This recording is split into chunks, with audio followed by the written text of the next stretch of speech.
So, Lawrence, this is an incredibly timely book, I mean, particularly considering that one of our presidential nominees this year has the explicit support of a wide range of white supremacists and former and probably current KKK members. First off, let's start with this. I mean, what was it that drew your attention to this story? Well, I had written a book, The Price of Justice, about these two lawyers in Pittsburgh and their struggle against Don Blankenship, the CEO of Massey. And actually, I was on your program when that 3 years ago when that came out. And so I sent the galleys down to Morris Dees, hoping to get a blurb from him. He loved the book, and he called and said, I've had this case sitting here forever, and people come to me and wanted to do it, and I never thought they were the right person. But if you want to do it, we'll help you. You want to be in control, you can do it all your own way. And that's what he did. He was terrific. He gave me an office down there and all the legal documents, and he and Richard Cohen, the president, and everybody else there could not have been more helpful. And we should say Morris Dees, of course, is the founder of the Southern Poverty Law Center. And so tell us a little bit about this case. I mean, this is obviously the subtitle of your book is the epic courtroom battle that brought down the Klan. Give us a sense of the broader context in which this case takes place. Well, lynching. Okay, lynching from 1817 to 1955. There was an average of a lynching a week, a racial-oriented lynching in the South. And it was devastating. It was a brilliant device to intimidate black people, and it did it very successfully. It ended in 55. On a March morning in 1981, people broke up Saturday morning, and there was this black body hanging from a tree in downtown Mobile. And the black folks from the neighborhood came over and they started crying and they pounded their fists on the ground. They couldn't believe that this horror of the past in the South had been reborn. And Mobile couldn't face this. The city, the kind of leaders that fancied they were better than some of these other cities, they weren't going to have a lynching in their town. So three young men, they were probably drug dealers, were arrested for the crime, and they could have been in prison. They could have been executed for something they didn't do, so Mobile could keep its image. Well, the grand jury wouldn't convict them, and then the feds got involved, and the Justice Department. A lot of conservatives, they talk about states' rights, and they complain about the federal involvement in these things. Well, where would civil rights be in America without the federal government? Barry Kowalski, a young attorney at the Justice Department, came down and he worked with Thomas Figures, a black assistant U.S. attorney, and Jim Bodman, an FBI agent, and they found the two young men who committed this murder. One of them pled with the feds so he wouldn't be executed or wouldn't be threatened with that. The other one, Henry Hayes, was tried and convicted and sentenced to death. And Morris Dees, who had started the Southern Poverty Law Center, this civil rights law firm in Montgomery, Alabama, was in that courtroom. And he thought, well, these two guys, these are the guys that did the hanging.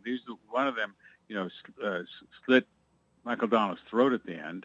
But this isn't. They're young. I mean, Tiger Nose is only 17 years old, and Henry's 25, and why did they do this? Well, they did it because they were part of this organization. And the head of this organization was Robert Shelton, the imperial wizard of the United Klans of America, the biggest Klan group in America. And rightfully, if you wanted true justice, you had to nail these people too, these people that sent these people out to do their work. And so you have this. Had there been an analog to this at any point? I mean, is this like are there like, I don't know, RICO statutes? I mean, it seems like, right, the analog at this point would be if, I guess, hitmen, right, went out from like a mafia family. I mean, right. What is, like, what, when you sit there and you realize, okay, these two guys, it's hard to imagine that they just did this willy-nilly, that they or I mean, is that the theory that Morris had at that time? Was it just like, I think there's something else behind here, or was it that they are basically marinated in this toxic stew of racism down here, and we need to do something about that stew? Well, they definitely were marinated in that stew so much that they didn't seem particularly hateful. This is just what they did. And you talk to them now and these other Klansmen, you wouldn't think they're particularly vicious people, just what they did. I mean, they would go out. The Klan had what they called missionary work, and favorite missionary work, just going out and beating up black people. And when they beat them up, they'd tell them, you say anything, the police are Klan, and we'll come back and kill you. So this was the atmosphere. And the leadership, Robert Shelton was a smooth guy, and he never got caught explicitly telling these people to go out and murder. So that was the difficult task that Morris Dees had. There wasn't a RICO statute where you could have this criminal enterprise and go after all of them at that point. And in fact, it was so controversial and so difficult that there were 5 lawyers that were working for the Southern Poverty Law Center. They were mainly Northerners, very smart young people, okay, liberals and whatever. And boy, they didn't like this. They didn't like the fact that their Southern Poverty Law Center, the headquarters in Montgomery, had been firebombed. They didn't like that they might be potentially be the targets for murderers. They didn't come down to the South to do this, and they also thought, even more important, that this wasn't going to work out. This was some new legal theory, and they thought the judge would throw the case out of court. So all 5 of them left. They quit the Southern Poverty Law Center. Morris brought some new people in, and he went ahead with the case. Okay, so I want to maybe, I guess, just back up a little bit and give people some type of context to the founding of the Southern Poverty Law Center, and just give us a sense of why Morris Dees started the Southern Poverty Law Center, and what was it like to be in that? I mean, even today, I know that organization has to take an extraordinary amount of precautions and security. But I imagine at its founding, it was even more extensive was the threat, even less were the resources to protect against that threat. Give me a sense, and give us all a sense of what it was like to actually attempt to practice law in that context. Okay, well, first of all, look what Morris Dees was. Morris Dees was the son of a tenant farmer. He was a segregationist. In 1958, he took a semester off from college to be the student campaign manager for segregationist candidate George Wallace in his first run for governor. 3 years later, as a young lawyer, Morris defended the leader of the Klansmen who beat up Freedom Riders in Montgomery. That's the background he came from. He slowly realized this was wrong, and in 1965 he took some marchers from Selma March. He took them to the airport, took them to Selma. He came back home, and somebody came to his mother and said, "Your son is getting in trouble with these communists and these folks, and he's going to be in trouble." That's the way it was. If you did anything outside the order, anything that seemed sympathetic at all to black people, you were in trouble. So as he slowly moved there, he had a company, and he had a Christmas party and invited black people to come to the Christmas party. That was heard all over town. And suddenly he was ostracized.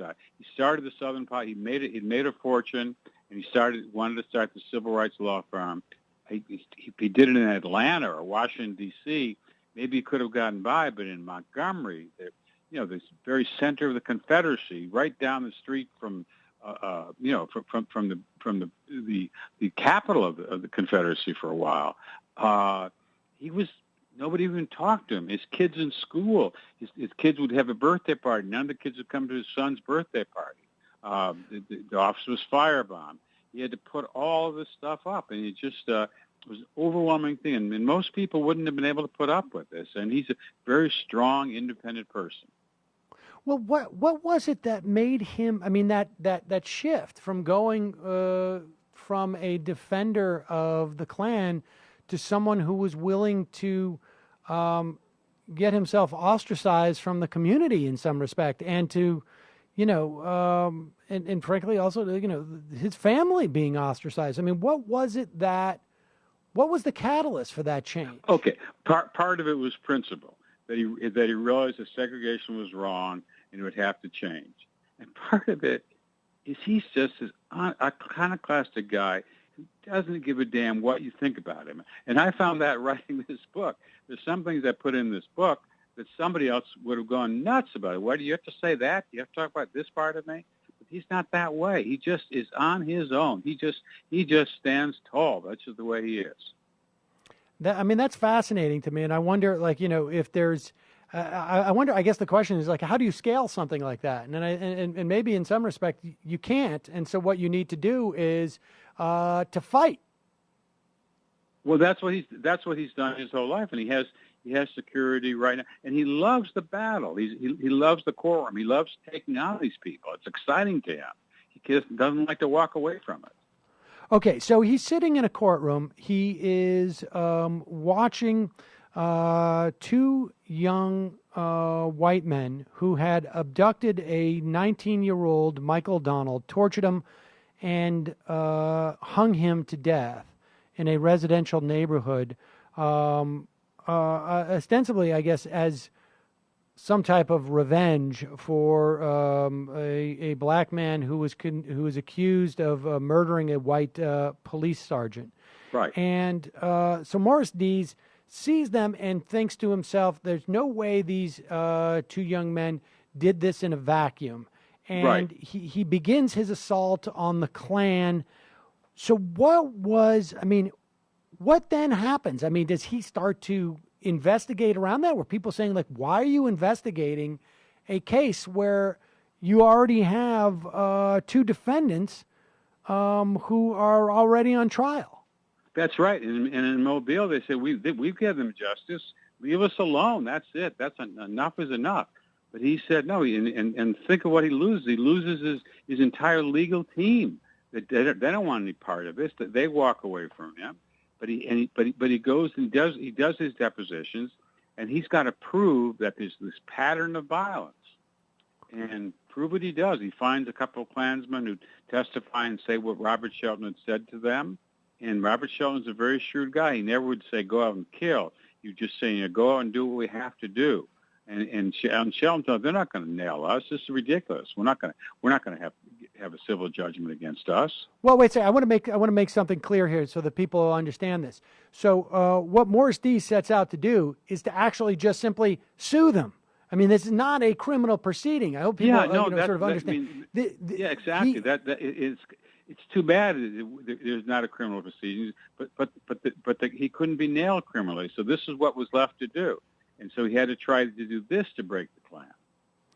And so give us a sense of what the legal theory is. I mean, how do you sue the Klan essentially for existing, right? I mean, because, it's not like the Klan has other functions. They can't say well, we put on barbecues and we do picnics.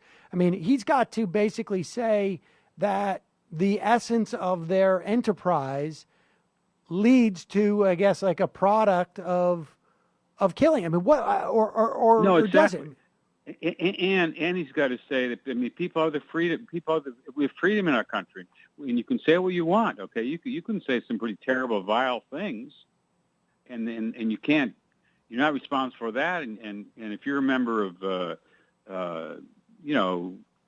some organization, one member goes out and commits this criminal act. The abducted isn't involved. So it's a tough thing to prove. But he was able to prove it. He was able to show the way Robert Shelton took this long-term Klan philosophy and talked to people. I mean, basically, Shelton was involved with other violent activities. I mean, he led them. He was there watching people as